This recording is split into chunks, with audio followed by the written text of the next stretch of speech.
बुद्धं शरणं गच्छामि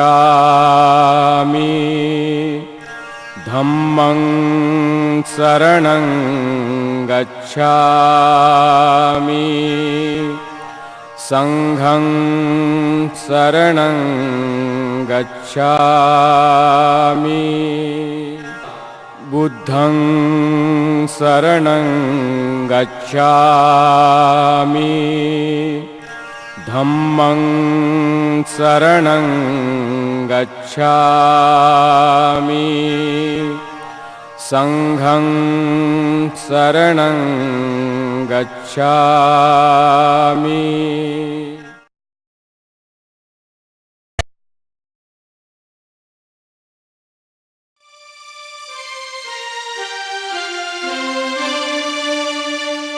घबराए जब मन अनमोल और हृदय हो डावाडोल, तब मानव तू मुख से बोल बुद्धं शरणं गच्छामि।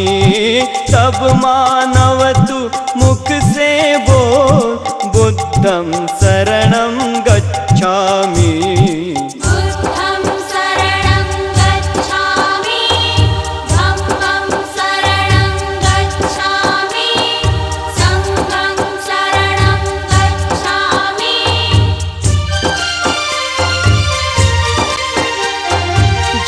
अशांति का राग उठे, लाल लहू का भाग उठे, हिंसा की हो आग उठे, मानव में पशु जाग उठे। ऊपर से मुस्काते धन, भीतर जहर रहे हो घोल, तब मानव तू मुख से बोल बुद्धं शरणं गच्छामि। तब मानव तू मुख से बोल बुद्धं शरणं गच्छामि।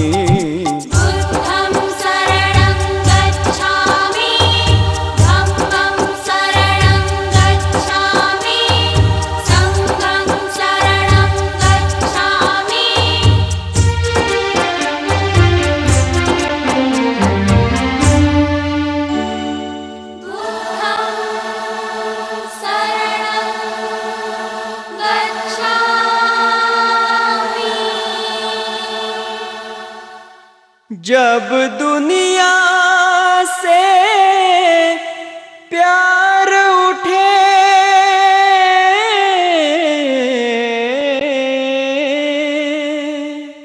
जब दुनिया से प्यार उठे, नफरत की दीवार उठे, माँ की ममता पर जिस दिन बेटे की तलवार उठे, धरती की काया कांपे, अंबर जगमग उठे डोल, तब मानव तू मुख से बोल बुद्धं शरणं गच्छामि। तब मानव तू मुख से बोल बुद्धं शरणं गच्छामि।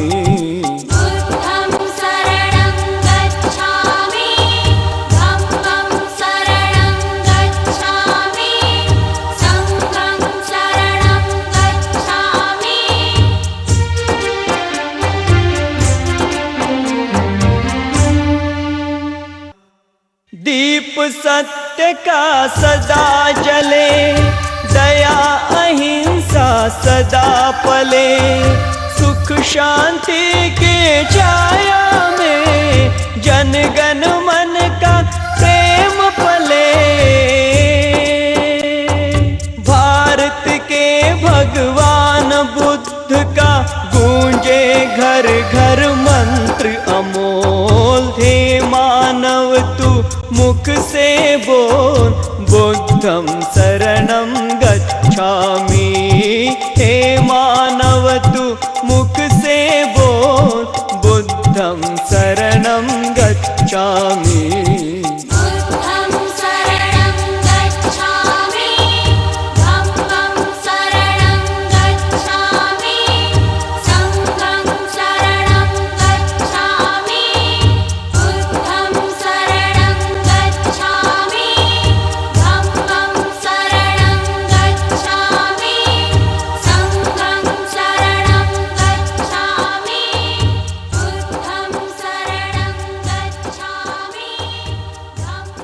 घबराए जब मन अनमोल और हृदय हो डावाडोल, तब मानव तू मुख से बोल बुद्धं शरणं गच्छामि।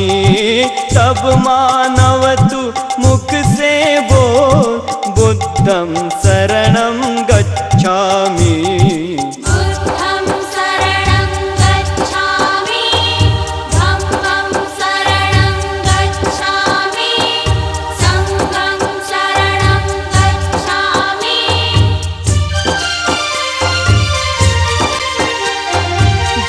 अशांति का राग उठे, लाल लहू का भाग उठे, हिंसा की हो आग उठे, मानव में पशु जाग उठे। ऊपर से मुस्काते धन, भीतर जहर रहे हो घोल, तब मानव तू मुख से बोल बुद्धं शरणं गच्छामि। तब मानव तू मुख से बोल बुद्धं शरणं गच्छामि।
अपन फोटो में बंद हो गए क्या? फोटो में बंद।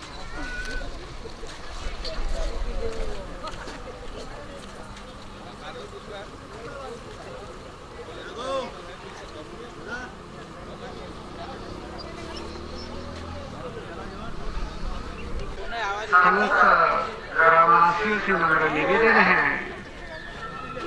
शीघ्र ही धर्म दीक्षा समारोह स्थल डॉक्टर बाबा साहब अम्बेडकर मैदान बरौली में ज्यादा से ज्यादा संख्या में उपस्थित रहकर धर्म दीक्षा समारोह समिति की बरौली की ओर से सभी का अभिनंदन और स्वागत करते हैं।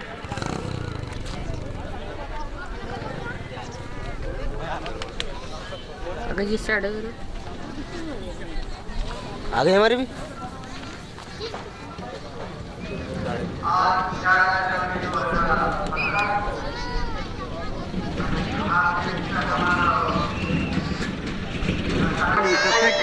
श्रेष्ठ सामाजिक मानता सुप्रसिद्ध सामाजिक विचारवंत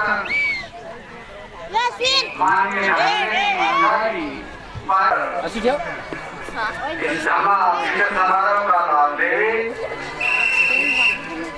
समस्त ग्राम बरौली में आए हुए मेहमानों का धर्म दीक्षा समारोह समिति बरौली की ओर से अभी समस्त आए हुए मेहमानों का धर्म दीक्षा समारोह समिति बरौली की ओर से आप सभी को हार्दिक स्वागत। कार्यक्रम की शुरुआत अभी कुछ ही पश्चात होने जा रही है। अतः सभी बरौली ग्रामवासियों से नम्र निवेदन है दीक्षा जागृति कार्यक्रम के मुख्य मार्गदर्शक माननीय एडवोकेट डॉक्टर सुरेश माने जी, संविधान विशेषज्ञ, युवश्रेष्ठ सामाजिक विचारवंत मुंबई, विशेष अतिथि माननीय केशवराव जी श्यामकर, सुप्रसिद्ध सामाजिक विचारवंत नागपुर, माननीय धनंजय जी वंजारी, उपायुक्त नागपुर,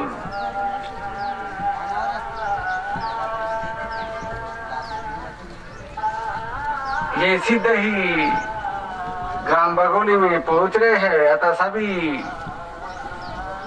आए हैं मेहमानों का धम्म दीक्षा समारोह समिति बगोली की ओर से हार्दिक स्वागत और अभिनंदन करते हैं। और जो आए हुए हमारे मेहमान वहां से आए हैं, उनसे नम्र निवेदन है कि पार्किंग की व्यवस्था इस पंडाल के लेफ्ट साइड में रखी गई है, अतः सभी आए हुए मेहमान अपने वाहन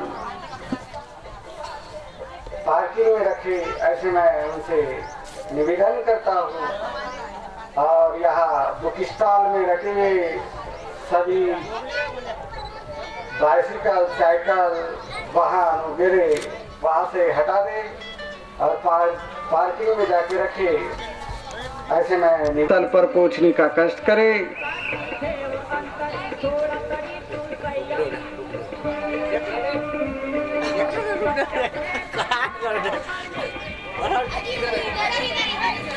समस्त आए हैं मेहमानों का धम्म दीक्षा समारोह समिति बगोली की ओर से हार्दिक अभिनंदन और स्वागत करते हैं।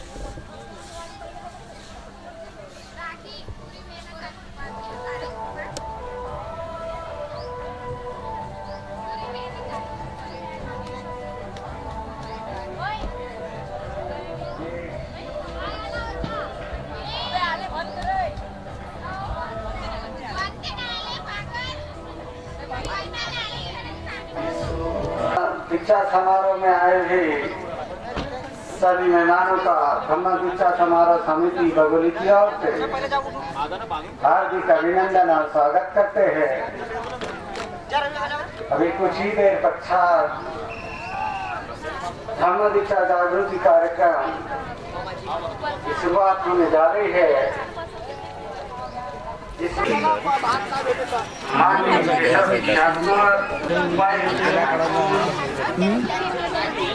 अभी की चिट्ठी फाड़ के रख दी। धम्म दीक्षा समारोह दोपहर 2 बजे, जिसके मुख्य मार्गदर्शक पूजनीय भंते अंसारी जी, विशेष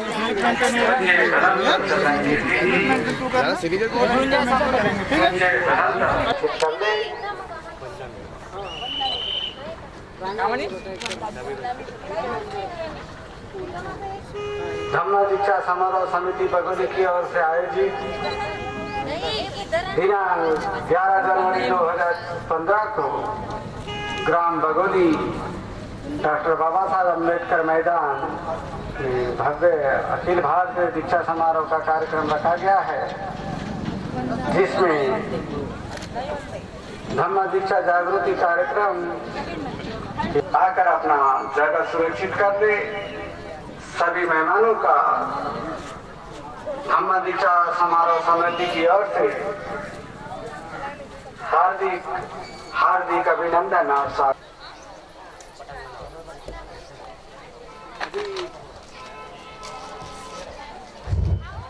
अभी शीघ्र ही कार्यक्रम की शुरुआत होने जा रही है। धम्म दीक्षा समारोह में हमारे मेहमान पूज्य भंते चंदन कीर्ति जी, महानाम सत्यमुनि विद्यासन नागपुर, यहाँ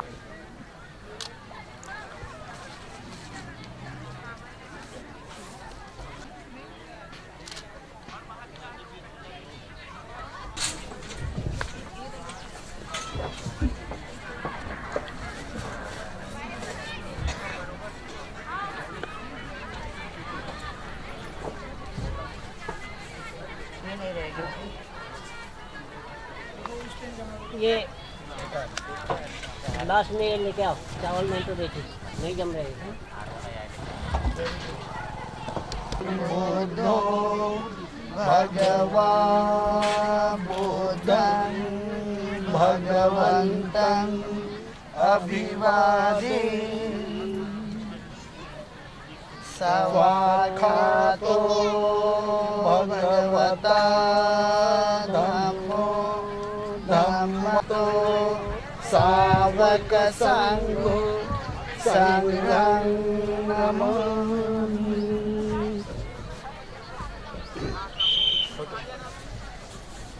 माला वो डाल देंगे बाद में। वो सब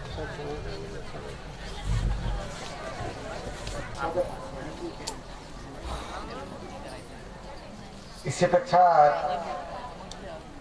धम्म दीक्षा समारोह समिति की ओर से कुछ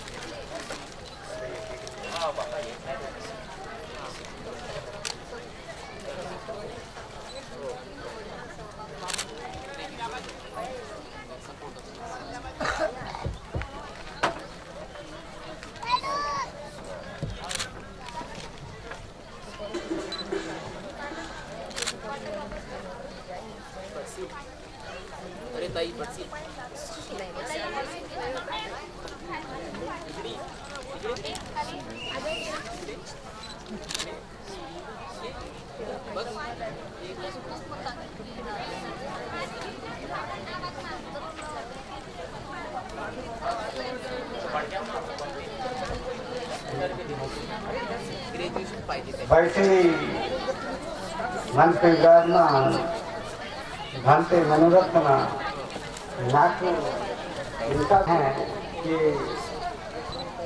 पूज्य भंते मनोरत्न नागपुर इनका स्वागत करेंगे।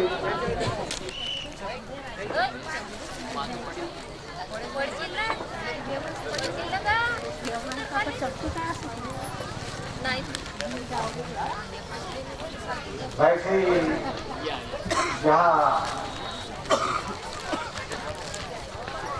आनंद के अंदर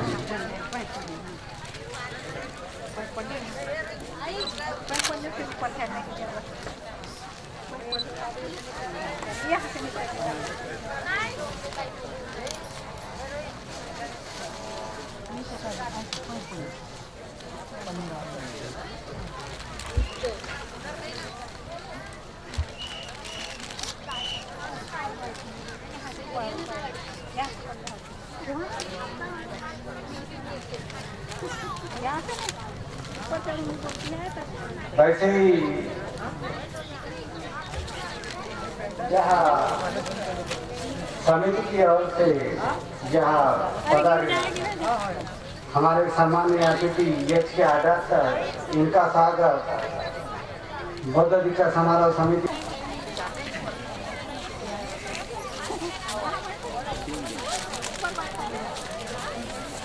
माला चाहिए, माला चाहिए। वो हमारे संग रहते हैं। माला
धम्मं शरणं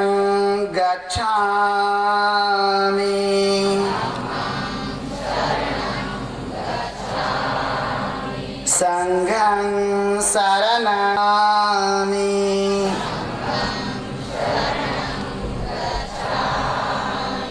द्वितीयंपि बुद्धं शरणं गच्छामि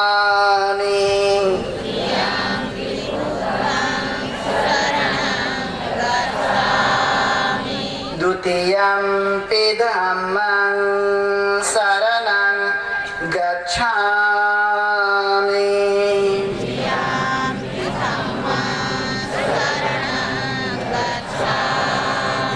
द्वितीयंपि धम्मं शरणं गच्छामि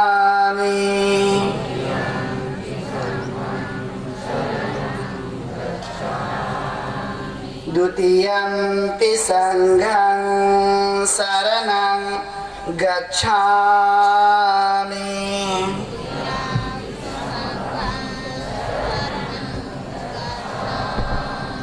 तृतीयंपि बुद्धं शरणं गच्छामि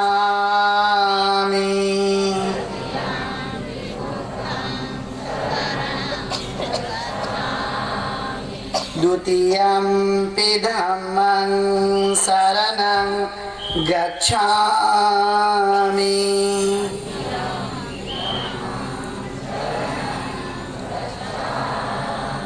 तृतीयंपि संघं शरणं गच्छामि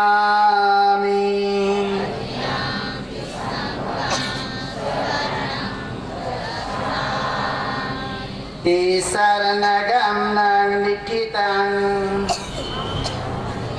पानातिपाता वैरमणि सिक्खापदं समादियामि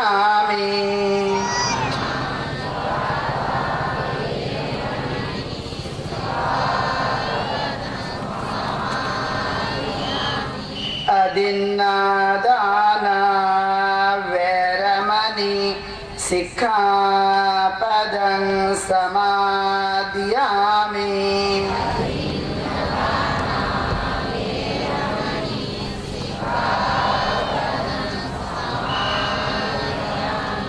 कामेषु मिच्छाचारा वैरमणि सिक्खापदं समादियामि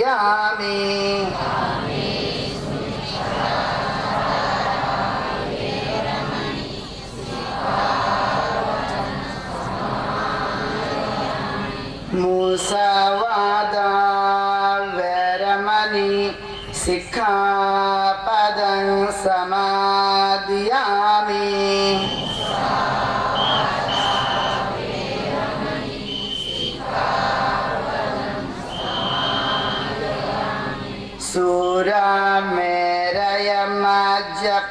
सूरामेरयमज्जपमादठाना वैरमणि सिक्खापदं समादियामि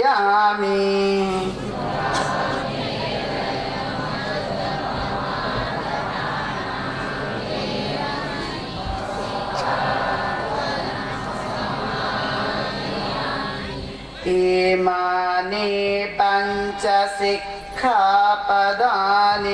शीलेन सुगतियन्ति शीलेन भोगसम्पदा शीलेन निवृत्तिं यन्ति तस्माशीलं विशोधयति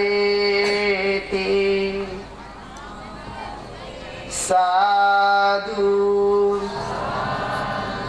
साधु साधु नमो तस्सा भगवतो अरहतो सम्मा सम्बुद्धस्सा नमो तस्सा भगवतो अरहतो सम्मा सम्बुद्धस्सा नमो तस्सा भगवतो अरहतो सम्मा Buddhassa Iti piso bhagava arahang samma sambuddho vicacharana sampanno sugato lokavidu anuttara purisada masarati satta deva manusana buddho bhagavati savakhato bhagavata dhammo sanditiko akaliko yehi pasiko opanayiko pacata vedita bhaviyuhite supatipanno bhagavato savaka sangho ujupatipanno bhagavato savaka sangho yaya patipanno bhagavato savaka sangho samici patipanno bhagavato savaka sangho yadida Cattari purisa yugani atta purisa pugala yesa bhagavato savaka sangho ahunaya pahunaya dakhinaya anjali karaniya anuttara Puyang ketanujan bodhicetiya namami vandami cetiya sabang sabatane supatitita saririka dhatu mahabodhi buddha rupang sakalang sadati Bahudeva manusaca mangalani acintayung akang kamana sotanang bruhi mangalamutam asevana cabalanang pandita nanca sevana puja ca pujaniyana etang mangalamutamang patirupade savaso ca pubbeca kata puyata atasamma panidica etang mangalamutamang bahusa canca sipanca vinayoca susikita subhasita jaya vaca ita mangalamutamang mata pitu upadhan uttadara sasanggavu anakula cakamantayita mangalamutamang dananca dhammacariyaca yatakanang ca sanggavo anavajja nikammani ita mangalamutamang arati virati papa Majapana ca sayyamo appamado ca dhamme suyeta mangalamutamang garavo ca nivato ca sanduti ca katayuta kalena dhamma savana etang mangalamutamang kanti ca vacasata samananang ca dasana kalena dhamma sakakca etang mangalamutamang मुत्तमं तपो च ब्रह्मचर्या च आर्य सच्चान दर्शनं निब्बान सच्चिकिर्या च एतं मङ्गलमुत्तमं पुटसलोकधम्मे चित्तं यसनकम्पति अशोकं विरजं खेमं एतं मङ्गलमुत्तमम् एतादृशानि कृत्वान् सर्वतम् अपराजिताः सर्वतः गच्छन्ति तं तेषां मङ्गलमुत्तमम् करण्यताये केचिपानभूतस्य तसावातावराव अनवशेषादिघवाये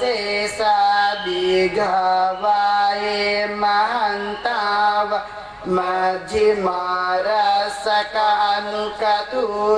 मज्जिमारसकानुकतुलादिठाव एव अधिठाये च दूरे वसन्ति अविदूर भूताव संभवे शिव सभ्ये सत्त भवन्तु सुखिता न परोपर निकुबेत नातिमयेत कथचिनं किञ्चित् व्यारोसना पटिगसय्य नायमय्य सदुःखमिच्छेय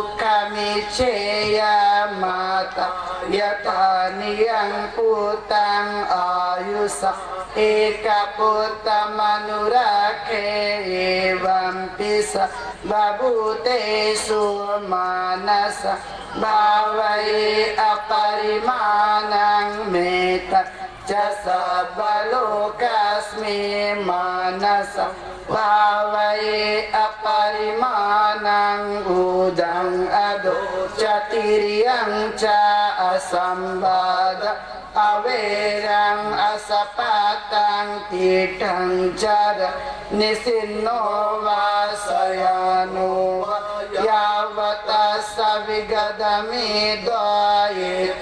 सदि अदितेया ब्रह्ममेतं विहारं इदमावुदितिं च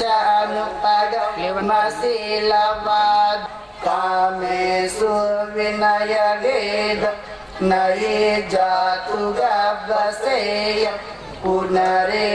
पुनरेतेति दुःखपत्ता जनि दुःख भयपत्ता जनि भया शोकपत्ता जनि शोक हन्तु सब्दपिपानिनो एतावता च तुमे सम्पदं पुय्य सम्पदा सब्दे देव अनुमोदन्तु सब्द सम्पत्ति सिद्धि दानं ददन्तु सदाय शील रक्षन्तु सर्वदा भावना विरता हन्तु गच्छन्तु देवता गता सब्बे देव बलपता पचकानं च यं बल अरहन्तानं च तेजेन रक्षं बन्धामि सब्बसो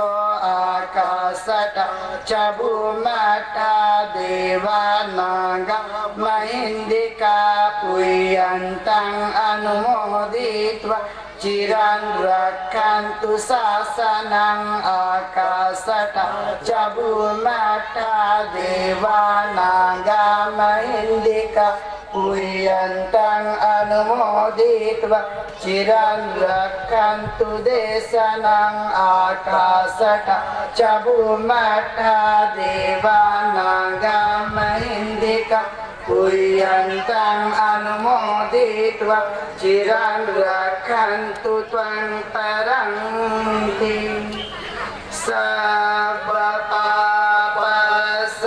सर्वपापसकरणं कुशलस्य उपसम्पदा सचितपरियोदपनं एतं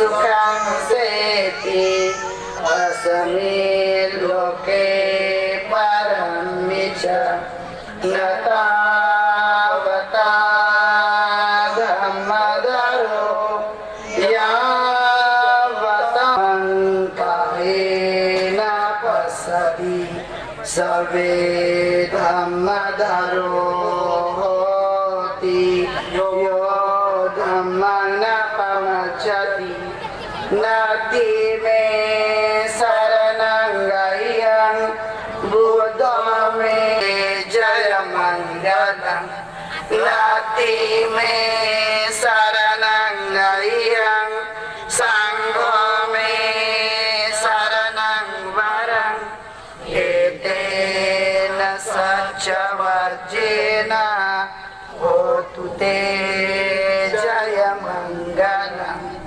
नमो बुद्धाय नमो धम्माय नमो संघाय साधु साधु साधु।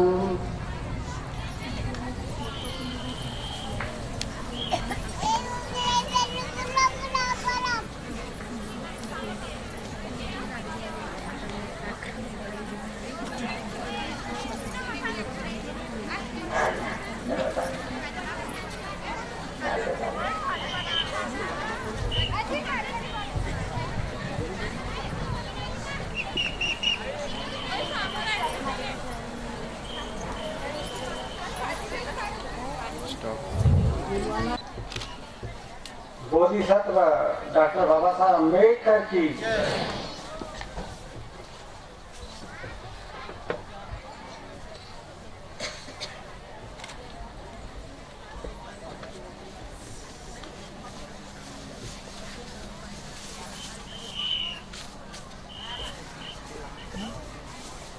समझा दूंगा फिर उनके बाद उनका नंबर लगा देने का।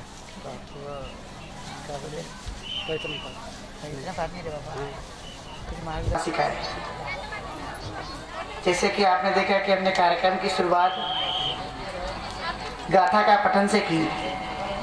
अधिकतर लोगों को यह पता है कि ये जो हमने सूत्र पठन किया ये सब परित्राण है। पता या नहीं पता आप लोगों को ये बात कि हमने जो सूत्र पठन किया वो क्या है? परित्राण है। लेकिन मैं आपको सबसे महत्वपूर्ण बात बताऊँ इस अवसर पर कि ये परित्राण नहीं था। क्यों? क्योंकि जब सिद्धार्थ गौतम को सम्यक संबुद्धि की प्राप्ति हुई, जब वो गौतम बुद्ध हो गए, तब उन्होंने जो ज्ञान अर्जित किया था तो उनके सामने सबसे पहले प्रश्न चिन्ह था कि ये ज्ञान मैं किसे बताऊं? क्या मैं अपने तक सीमित रखूं या दूसरों को बताऊं? ये उन्होंने सबसे पहले अपने मन ही मन विचार किया।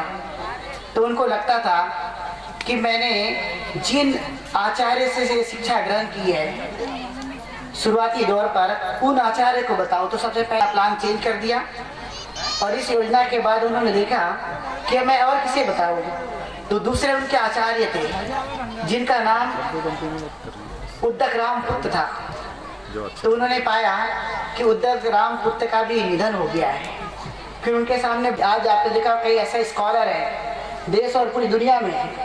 कई देश की भाषा तो इवन पाली भाषा है, जैसे श्रीलंका जाओ, थाईलैंड जाओ, तो जिनको पाली आती है तो समाज में उनको बहुत विद्वान माना जाता है।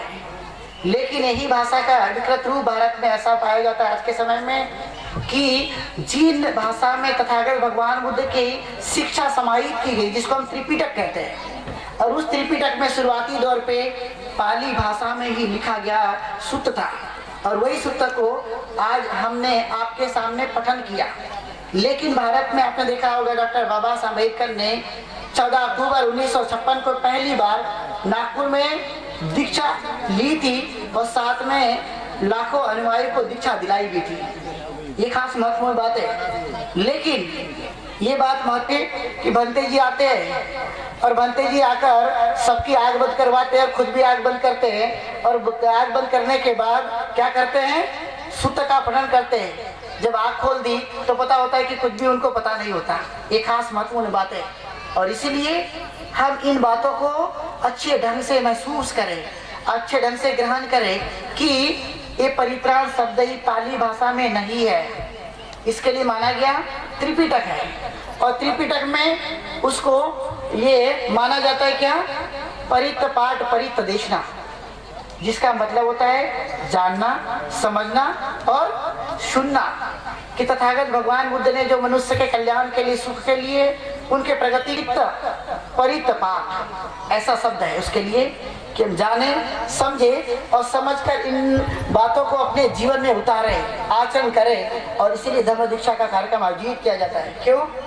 क्योंकि जिस जगह हम रहते हैं और जिस जगह रहकर यदि हम मनुष्य जैसे रिलीजन कि आप लोग अपने पसंद का धर्म क्या कर सकते हैं, स्वीकार कर सकते हैं। किसके लिए? अपने सुख के लिए, अपनी शांति के लिए, अपने वेलफेयर के लिए, अपने कल्याण के लिए, कि ये आपके लिए स्वतंत्रता दी गई है।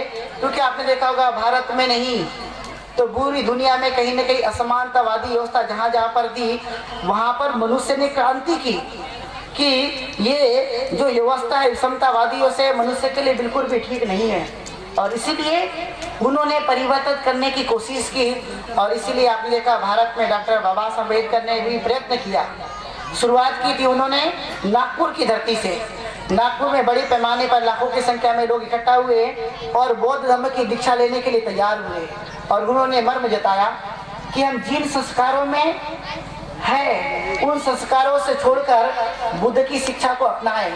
क्योंकि बुद्ध का धर्म कैसा है, समानता पर आधारित है, समता पर आधारित है, स्वतंत्रता है, इसमें भाईचारा है और न्याय है। ये चार महत्वपूर्ण बातें बुद्ध धर्म में दिखाई देती है। दुनिया के कहीं पर भी धर्म में आप देखोगे कि ये चीजें आपको कहीं पर भी दिखाई नहीं देगी। कहीं ना कहीं गैर समझ है। मेरे बहुत सारे फ्रेंड है, क्रिश्चियन भी फ्रेंड है, मुस्लिम भी है, जैन भी है, पारसी भी, बहुत सारे फ्रेंड मुझे मिलते हैं। मैं जब उनसे डिस्कशन करता हूँ तो वो स्वयं कहते हैं बुद्ध का धर्म बहुत बेहतरीन धर्म है। चाहे वो जापान के हो, चाहे श्रीलंका के हो, चाहे फिर यमन द्वीप के हो, चाहे अमेरिका के हो, चाहे इंग्लैंड के हो, ऑस्ट्रेलिया के क्यों ना हो। जब वो लोग मिलते हैं तो उनसे बातचीत करने के बाद या कॉन्फ्रेंस में जाने के बाद जब बुद्ध की विचारधारा की हम बात करते हैं तो अंतिमतः निष्कर्ष निकलता है कि बुद्ध का धर्म श्रेष्ठ है। और ये पूरा जाहिर हुआ है कि जब जिन्हें उनके छोड़ने के बाद आपके साथ न कोई घटना घटने वाली है, न कभी आपका अहित होने वाला है, बल्कि आपकी सम्यक दृष्टि जागने वाली है, जिसको राइट अंडरस्टैंडिंग के नाम से भी जाना जाता है, बेहतरीन बनने वाले हैं। और उसी तरह हम मादक पदार्थ का सेवन भी बंद करें।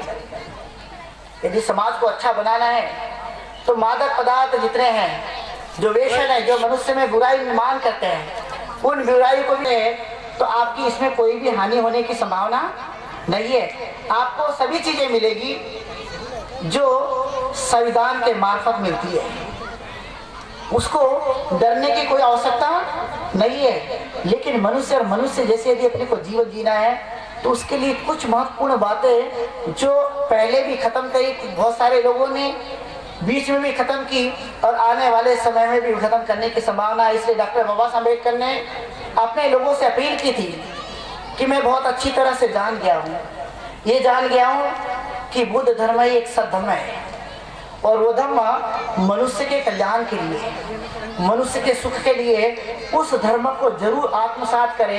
ये डॉक्टर बाबा साहब अम्बेडकर ने बड़े पैमाने पर ये पूरी कोशिश की थी कि हमारे लोग बौद्ध धर्म की दीक्षा लें, वो आंदोलन बने इस देश में और बड़े पैमाने पर हमारे जो लोग हैं वो आचरण करें। सबसे महत्वपूर्ण बात है आचरण करेंगे, सदाचार का जीवन जिएंगे तो स्वाभाविक है परिवर्तन मनुष्य के जीवन में आने ही वाला है, सुधार आने वाला है, बदलाव आने ही वाला है। इसको कोई रोक नहीं सकता दुनिया में, लेकिन इसको आंदोलन नहीं बनाया गया इस देश में। किसको? धम्म दीक्षा को। कई लोगों ने धम्म को बोले कि धम्म की कोई आवश्यकता नहीं है, कई दूसरी चीज दिखाई दी है। नंबर 1 की बातें वे कहते हैं कि बुद्ध धर्म में प्रज्ञा है जो बाकी कहीं पर भी नहीं है। दूसरी महत्वपूर्ण बात है कि इसमें करुणा है, कंपैशन जिसको कहा जाता है कि बुद्ध धर्म में करुणा है। नंबर 3 की बात है कि इसमें समता है। और ये 3 महत्वपूर्ण बातों के कारण मैं इस धर्म को क्या कर रहा हूँ, बहुत पसंद करता हूँ। आचरण करे, ये सबसे बड़ी महत्वपूर्ण बातें हैं और ये हमारी संस्कृति बने। महत्वपूर्ण बातें जिनके मैं फोकस करना चाहता हूँ वो ये है कि धम्म दीक्षा लेने के बाद धर्म के अनुसार आचरण करे और उसे संस्कृति बनाए। इसलिए हम लोगों ने ज़्यादातर बहुत सारे लोगों से अपील की थी कि जब ये धम्म दीक्षा लेने के लिए आए तो सफ़ेद वस्त्र पहन कर आए। ये खास महत्वपूर्ण बात है कि हमें इस देश में कल्चर निर्माण करना है। तो हम देख रहे थे कम से कम 5000 लोग सफ़ेद वस्त्र पहनकर आए। मैंने तो अपने आंखों से 10 लाख लोग देखे सफ़ेद वस्त्र में। जब मैंने 10 लाख लोगों को देखा था सफ़ेद वस्त्र में, मेरे शरीर के पूरे रोंगटे खड़े हो गए थे। क्यों? क्योंकि भारत कोई सताए ऐसा हम न करे, क्योंकि बुद्ध का धम्म सिर्फ भारत में नहीं है, पूरी दुनिया में धर्म है। 100 से भी ज़्यादा देश दुनिया में बुद्ध धर्म को मानने वाले हैं। और इतना ही नहीं, कई राष्ट्र तो पूरा का पूरा बुद्ध धर्म को मानने वाला है। उसके अनुसार कई बड़े लोग भी और बड़े पैमाने पर लोग भी धर्म का आचरण करते। इसलिए बुद्ध बनने से हम चुके नहीं। हमें बुद्ध धर्म की दीक्षा लेने से भी किसी भी प्रकार की हिचकिचाहट नहीं होनी चाहिए।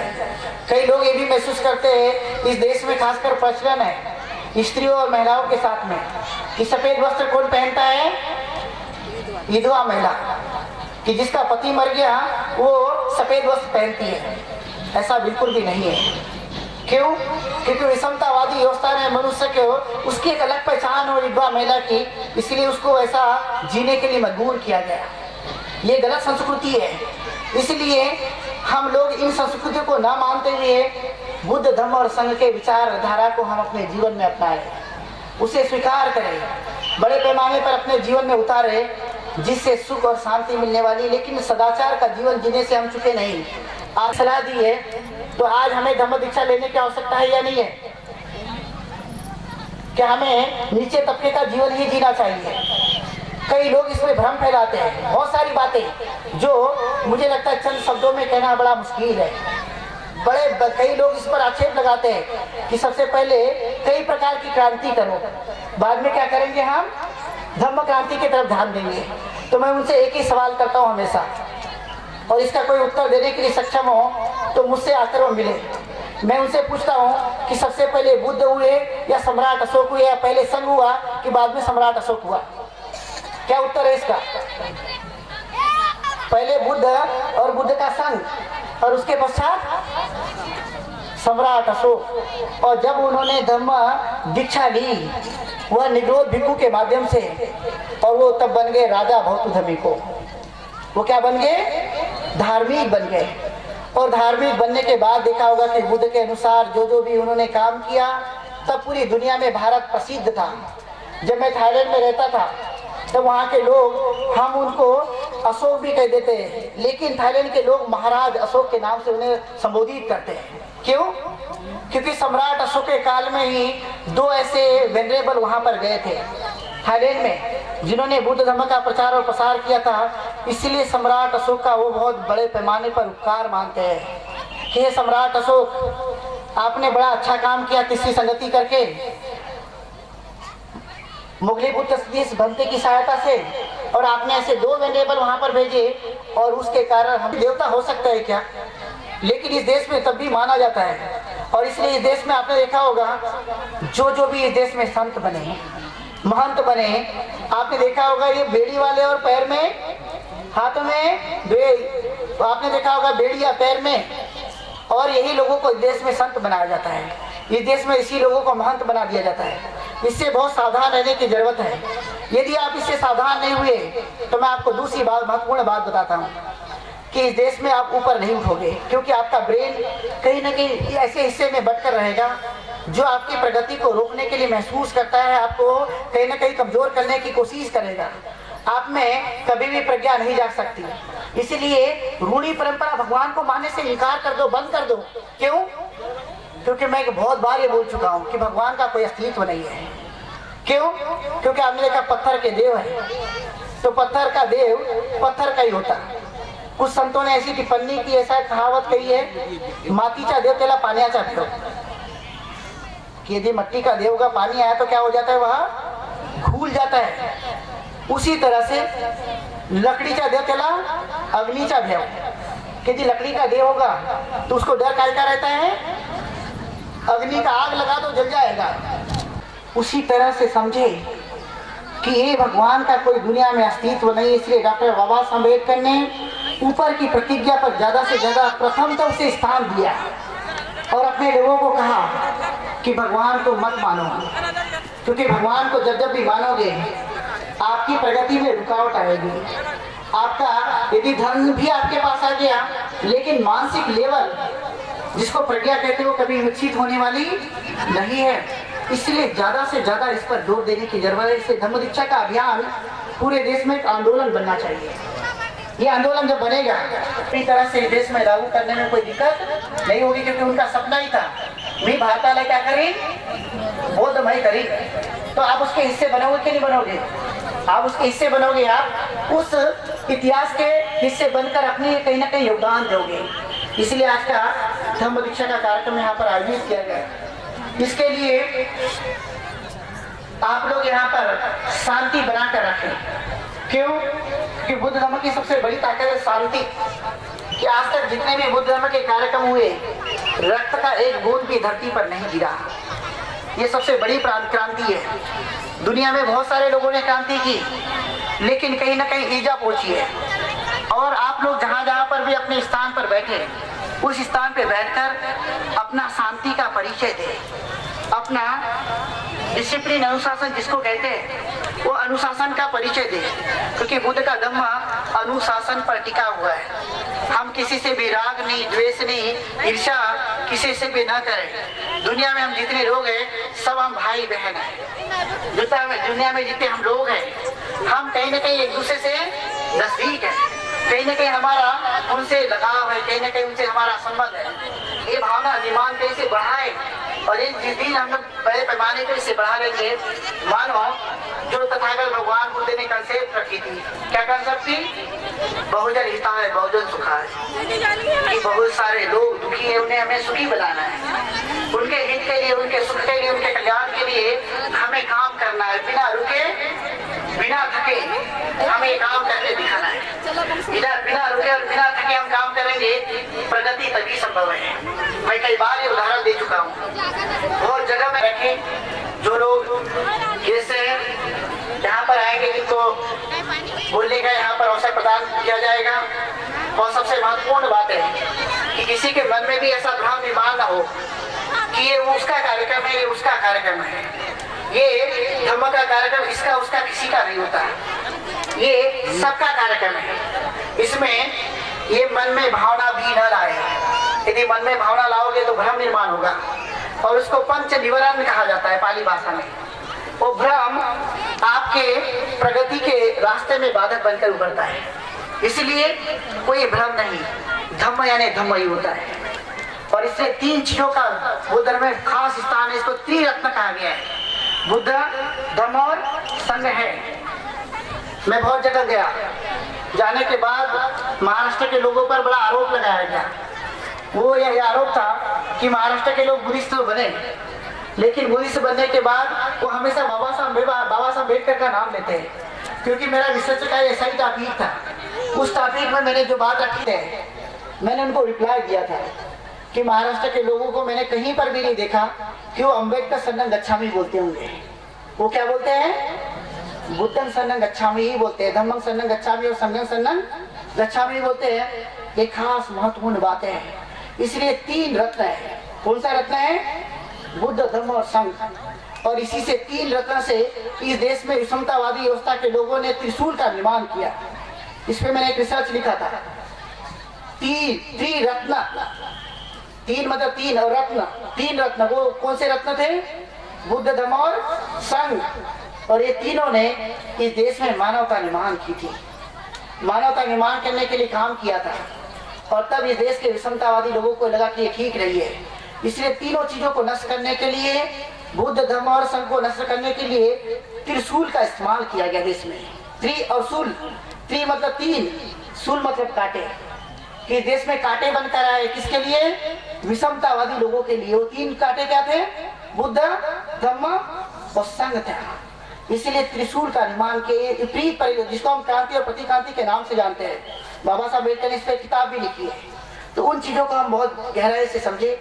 इसलिए तीन चीजों को बहुत अच्छी तरह से समझकर बुद्ध, धम्म और संघ, ये तीनों की शरण हमें जाना होता है।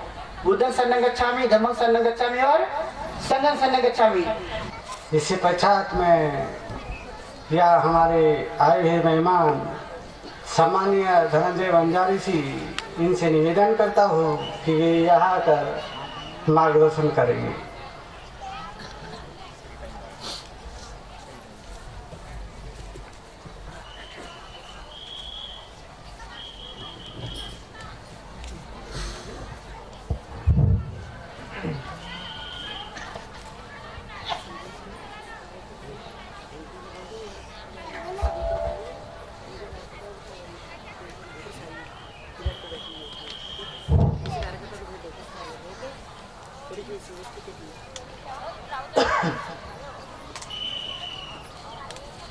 विश्व को शांति का संदेश देने वाले तथागत भगवान बुद्ध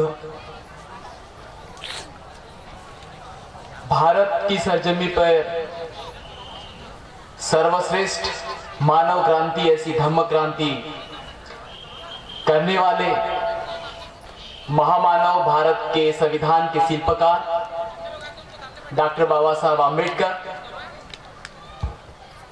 उसी प्रकार भारत की धरती पर बहुजन हिताय बहुजन सुखाय की जो संकल्पना है, उसको आगे बढ़ाने के लिए जो संघर्ष और बलिदान किया, उनको मैं नमन करता हूं, उनके त्याग और बलिदान को अभिवादन करता हूं। मंच पर उपस्थित परम आदरणीय भंते जी, दिन है और इस ऐतिहासिक दिन के अवसर पर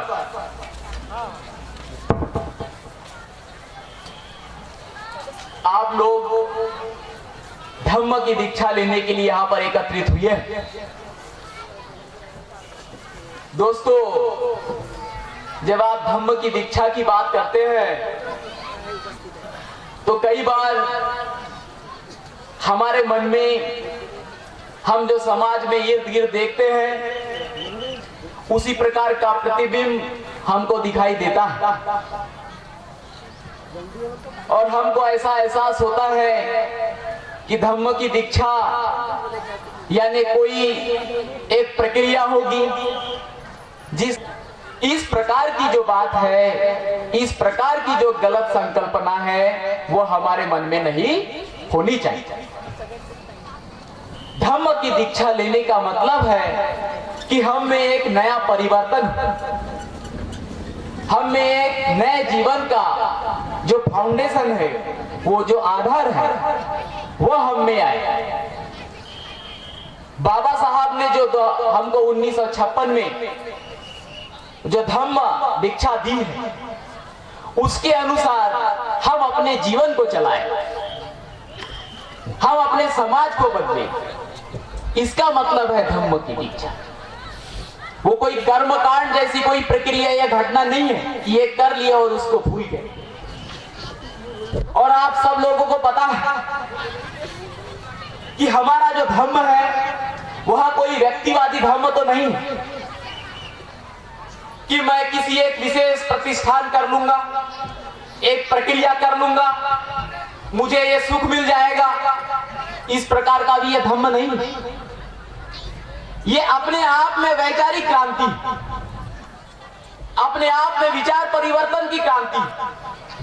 और यह धम्म की बात जब हम करते हैं तो यह धम्म का जो करने की कोशिश कर रहे हैं, लेकिन हम में यह अनुभूति होनी चाहिए कि इस प्रकार की मनुस्मृति के विचारों को फैलाने वाले, मनुवादी प्रवृत्ति फैलाने वाले जो लोग हैं, वो उनको किस प्रकार की हम अपनी ताकत को बढ़ाने के लिए, अपने परिवार में अलग प्रकार की संस्कृति डेवलप करने के लिए हमारी कोशिश क्या होनी चाहिए, इसकी भी अनुभूति हमको होनी चाहिए। मैं आपको दोस्तों, यहाँ पर आदरणीय भंते जी हैं और अन्य वक्तागण आपको अलग अलग धम्म की बातें बताएंगे।